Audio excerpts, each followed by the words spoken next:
Channel zero, সম্ভাবনার নতুন শুরু। আপনার নামে নাই, চিঠি আছে হেনার নামে।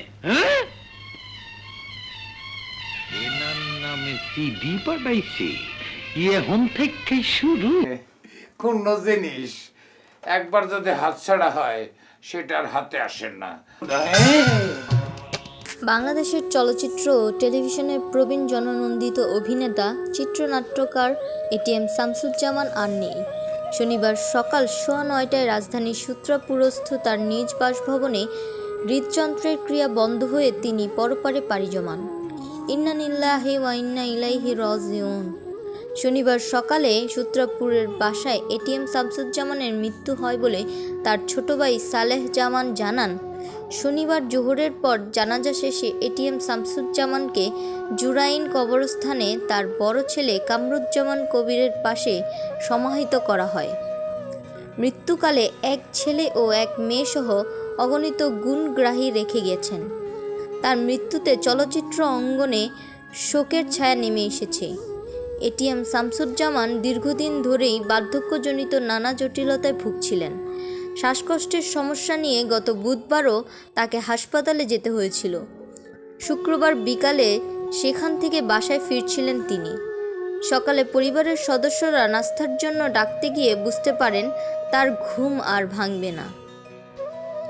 1960-এর দশক থেকে 4 শতাধিক চলচ্চিত্রের বহু খল ও কমেডি চরিত্রকে অমর করে যাওয়া এই অভিনেতার মৃত্যুকালের বয়স হয়েছিল 80 বছর।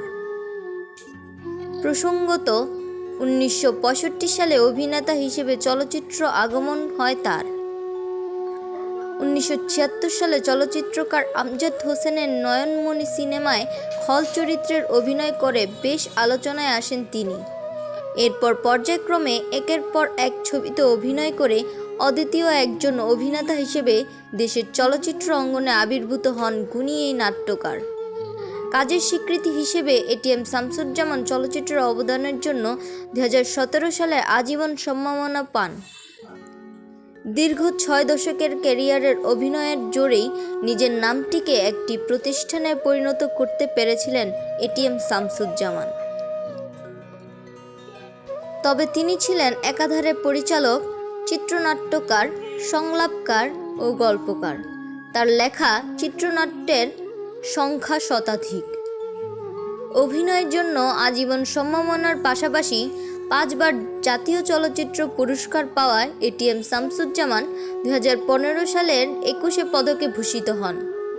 তার মৃত্যুতে শোক প্রকাশ করে রাষ্ট্রপতি মোহাম্মদ আব্দুল হামিদ এক বিবৃতিতে বলেছেন, এটিএম শামসুজ্জামানের মৃত্যু দেশের সাংস্কৃতিক অঙ্গনের জন্য এক অপূরণীয় ক্ষতি।